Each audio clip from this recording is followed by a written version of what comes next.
Olá, que bom que estamos de volta ao nosso programa Nisto Cremos, as grandes verdades da Bíblia. Nós estamos hoje no estudo número 9 e vamos analisar sobre a vida, morte e ressurreição de Cristo. As mentes ofuscadas pelo pecado conseguem achar na Bíblia todo tipo de Deus. Uns acham um Deus vingativo e violento, outros acham um Deus apático que abandonou a humanidade porque se rebelou. Tem ainda os que encontram um Deus irado no Velho Testamento, que tem um filho amorável no Novo Testamento. As Escrituras revelam um Deus que manifesta incomparável interesse pela salvação da humanidade. Uma das passagens bíblicas mais famosas e mais recitadas em todos os tempos é esta que eu vou ler agora para você. Se encontra no Evangelho de São João, capítulo 3, verso 16. O texto diz assim: Porque Deus amou o mundo de tal maneira que deu o seu Filho unigênito para que todo o que nele crê não pereça, mas tenha a vida eterna. No estudo de hoje, nós vamos conhecer mais a respeito da vida, morte e ressurreição de Cristo. Me acompanhe.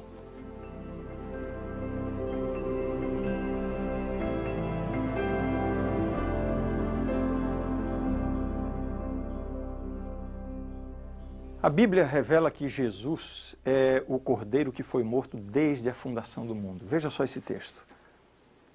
E adorá-la-ão todos os que habitam sobre a terra, aqueles cujos nomes não foram escritos no livro da vida do Cordeiro, que foi morto desde a fundação do mundo.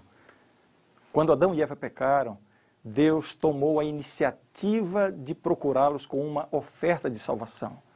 O texto bíblico diz assim: Porei inimizade entre ti e a mulher, entre a tua descendência e o seu descendente.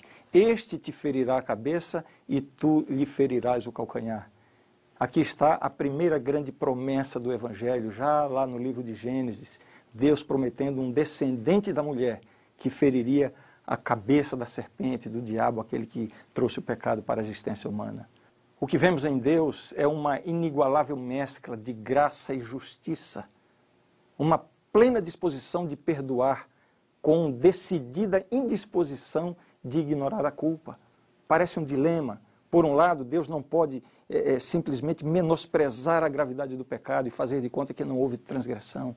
Por outro lado, na sua atitude amorável para com suas criaturas, Deus não quer condenar o pecador. Somente na pessoa de Cristo é que nós podemos compreender como essas qualidades de caráter, o amor e a justiça de Deus, podem ser conciliadas uma com a outra. A questão é perdoar ou punir? Deus sempre apelou para que os pecadores se arrependessem de seus pecados, pois Ele não pode perdoar aqueles que permanecem no pecado. Deus deseja converter os pecadores em santos. A solene verdade é que todos pecaram. Não existe um ser humano que não pecou. Todos nós somos pecadores. Isso é muito claro na Bíblia. E por causa disso, todos nós estamos sujeitos à morte. E quando eu falo morte, eu não me refiro apenas à morte biológica, à morte física. A Bíblia aqui está falando da morte eterna, da perdição eterna. Porque a Bíblia diz que o salário do pecado é a morte. Isso está em Romanos capítulo 6, verso 23. É por isso que Deus, Ele precisa tratar o pecado com seriedade, senão Ele lançaria o governo do universo numa completa desordem. Ao mesmo tempo, porém, Deus anseia salvar o mundo rebelde. Ele odeia o pecado, embora manifeste o mais amorável interesse por todo pecador. Contaminado pelo pecado, o homem sequer consegue entender o amor de Deus, muito menos aceitá-lo por si mesmo. Veja o que disse o apóstolo Paulo a esse respeito. E desprezas a riqueza da sua bondade, tolerância e longanimidade, ignorando que a bondade de Deus é que te conduz ao arrependimento. Somente pela bondade de Deus. O outro texto diz assim: Porque pela graça sois salvos, mediante a fé, e isto não vem de vós, é dom de Deus. Existe um tema na Bíblia chamado de o ministério da reconciliação.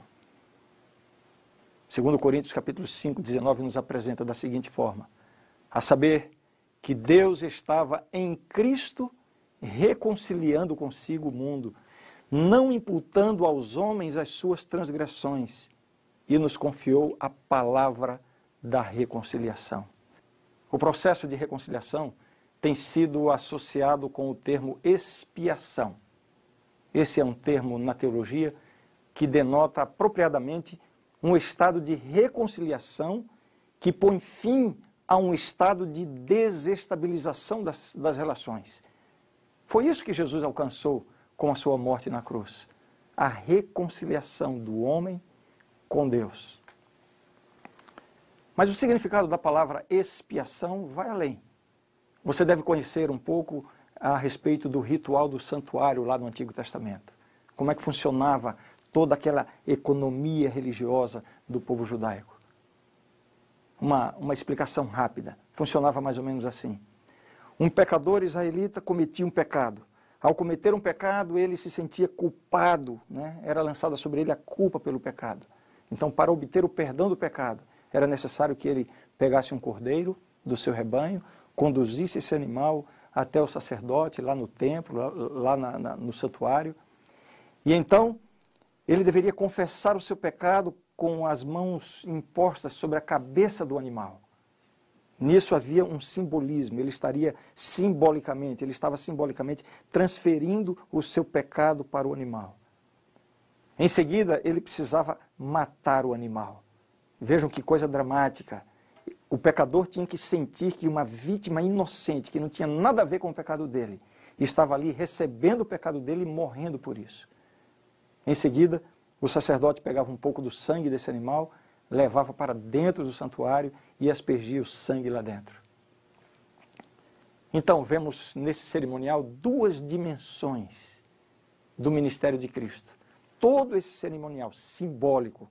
É claro que o perdão alcançado não era por causa da morte do cordeiro. Aquele animal não tinha mérito nenhum para conferir perdão ao pecador. Era um gesto simbólico, né? E como eu disse, esse gesto apresenta as duas dimensões do ministério de Cristo. A primeira, simbolizada pelo animal que era morto, o que simbolizava a morte de Cristo como pagamento pelos nossos pecados. A segunda era a ação do sacerdote conduzindo o sangue até o santuário, símbolo da atividade intercessora de Cristo no santuário celestial em favor do pecador. Hoje nós vamos tratar da expiação mediante a morte de Cristo. Sobre a sua obra de intercessão, nós veremos mais adiante na lição número 23. A morte de Cristo na cruz foi a forma que Deus encontrou para garantir perdão ao pecador arrependido e, ao mesmo tempo, cumprir as exigências de sua eterna lei. Dessa perspectiva, a morte de Cristo foi uma necessidade. E entenda bem, uma necessidade, primeiramente de Deus e depois do pecador. A morte de Cristo, Deus precisava dela. Precisando Deus executar o juízo sobre o pecado e o pecador, o seu Filho assumiu o nosso lugar, o lugar do pecador. E o pecador precisava da morte de Cristo. Não há outra forma de receber o perdão de Deus a não ser aceitando a morte de Cristo como pagamento pelos nossos pecados. Quem não estiver disposto a isso, continua sujeito à ira e à condenação de Deus. Vejam o que diz o texto bíblico. Por isso, quem crê no Filho tem a vida eterna. O que, todavia, se mantém rebelde contra o Filho, não verá a vida, mas sobre ele permanece a ira de Deus.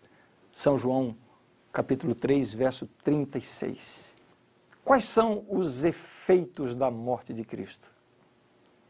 Através de Cristo, a ira de Deus é desviada do homem e dirigida contra si próprio, porque Jesus é Deus, é o Filho de Deus.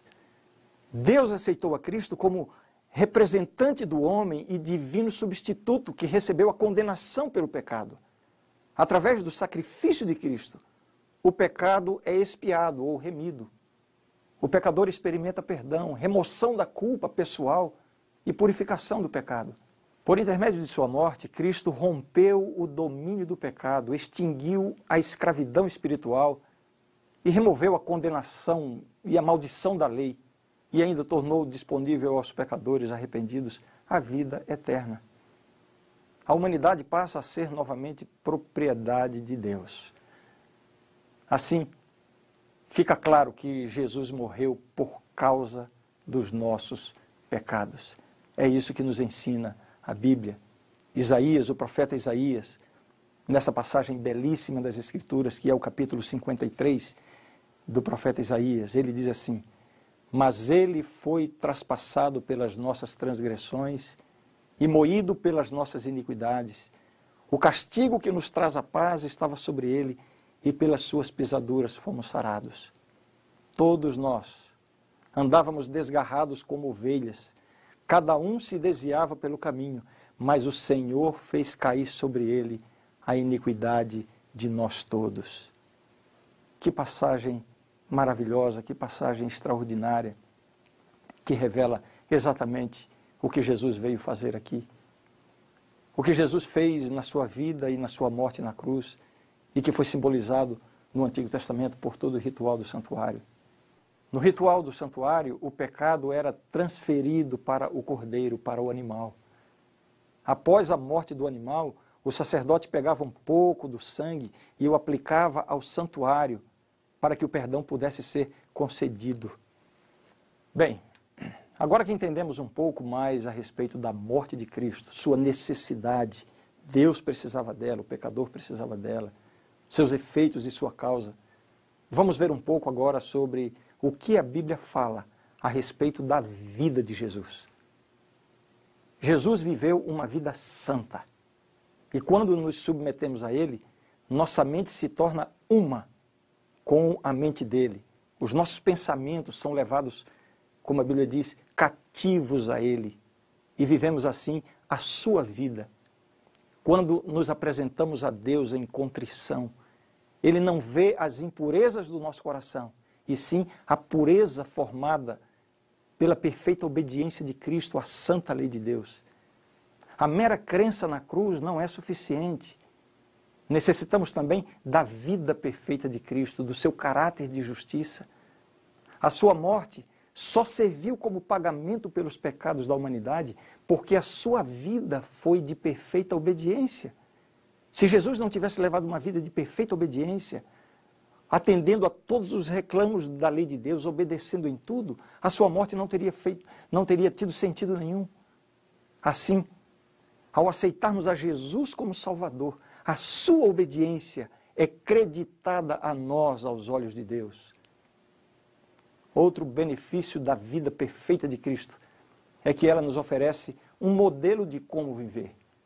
Um dos grandes exemplos de vida que Cristo nos dá foi a forma como ele lidou com o pecado. Ao longo da sua vida, Jesus odiou o pecado e nunca se permitiu nem aproximar-se dele. Essa também deve ser a nossa atitude para com o pecado, total afastamento. E quanto à ressurreição de Cristo? O que aprendemos dela? Vejam, falamos a respeito da vida de Cristo, iniciamos falando a respeito da morte de Cristo, mas e a sua ressurreição? Que lições podemos extrair deste evento tão glorioso?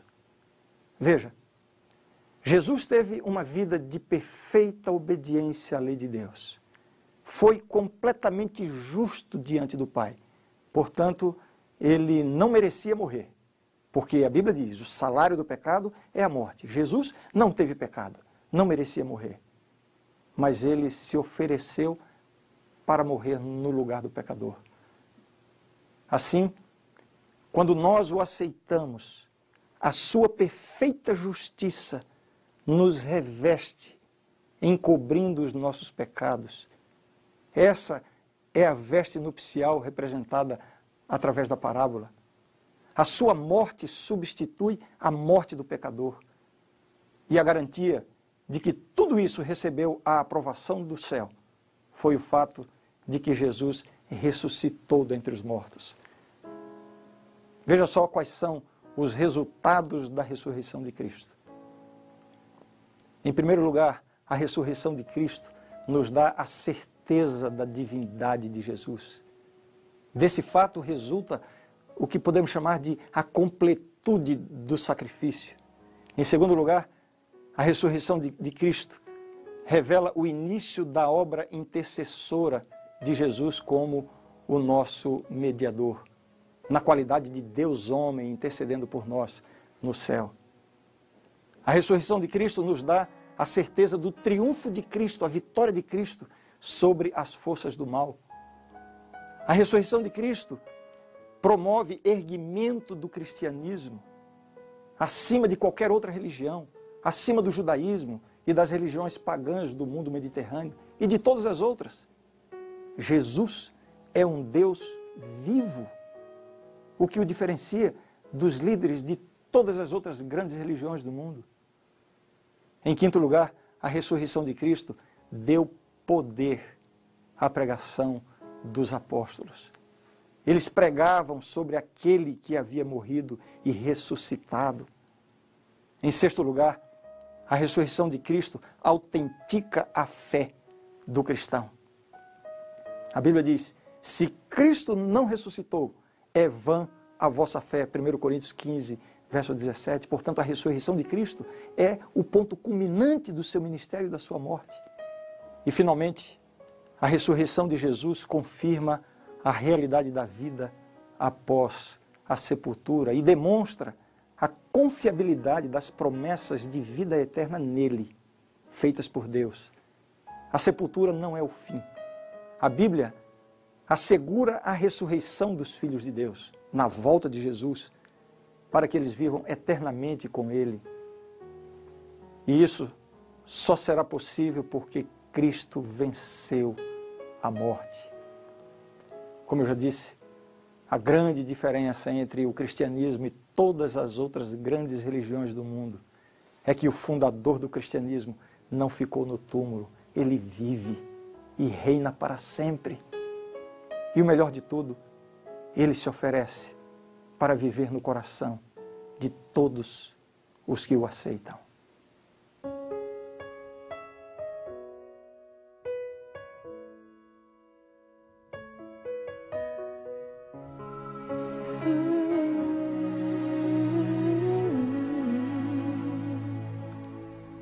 Imagine quanta dor Jesus passou.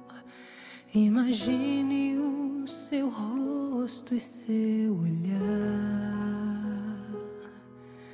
Veja os cravos em suas mãos e em seus pés. Açoitado ele foi, rejeitado ele foi, e ele era um rei, coroado foi, mas a coroa era de espinhos.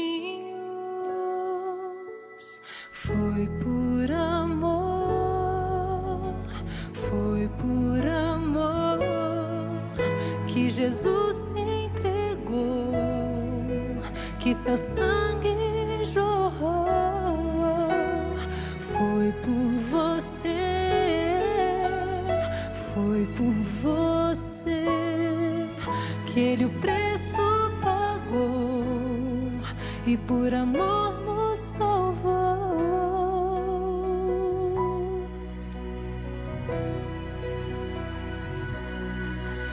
Eu não sou merecedor deste favor, sou tão pobre, miserável pecador. No Calvário meu Jesus se entregou, o Cordeiro de Deus, o Filho de Deus, e sobre si levou toda a culpa e dor. Por suas feridas ele nos salvou. Foi por amor,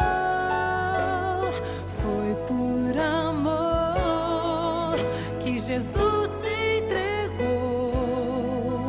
que seu sangue jorrou. Foi por você, foi por você que ele o preço pagou e por amor nos salvou. Sacrifício se fez,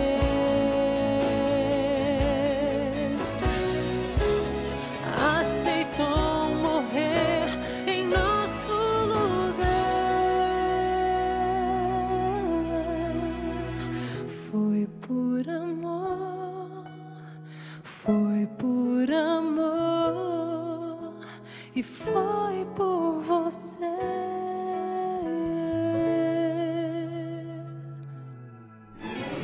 Foi por amor, foi por amor que Jesus se entregou, que seu sangue jorrou. Foi por você, foi por você que ele o preço pagou.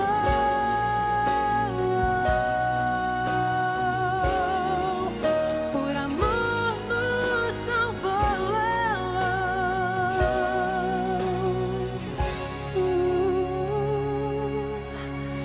Eu não sou merecedor deste favor.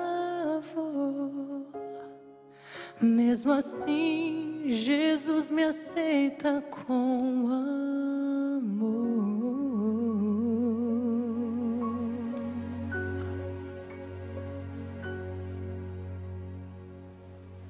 A grande verdade do estudo de hoje é esta. Na vida de Cristo, de perfeita obediência à vontade de Deus, e em seu sofrimento, morte e ressurreição, Deus proveu o único meio de expiação do pecado humano, de modo que os que aceitam essa expiação pela fé possam ter vida eterna e toda a criação compreenda melhor o infinito e santo amor do Criador. Esta expiação perfeita vindica a justiça da lei de Deus e a benignidade de seu caráter, pois ela não somente condena o nosso pecado, mas também garante o nosso perdão. A morte de Cristo é substituinte e expiatória, reconciliadora e transformadora. A ressurreição de Cristo proclama a vitória de Deus sobre as forças do mal e assegura a vitória final sobre o pecado e a morte para os que aceitam a expiação. Ela declara a soberania de Jesus Cristo, diante do qual se dobrará todo joelho no céu e na terra. Esta é a verdade e eu creio nisto. No próximo tema nós vamos estudar um dos assuntos mais admiráveis da Palavra de Deus, a experiência da salvação. Espero vê-lo nesta oportunidade.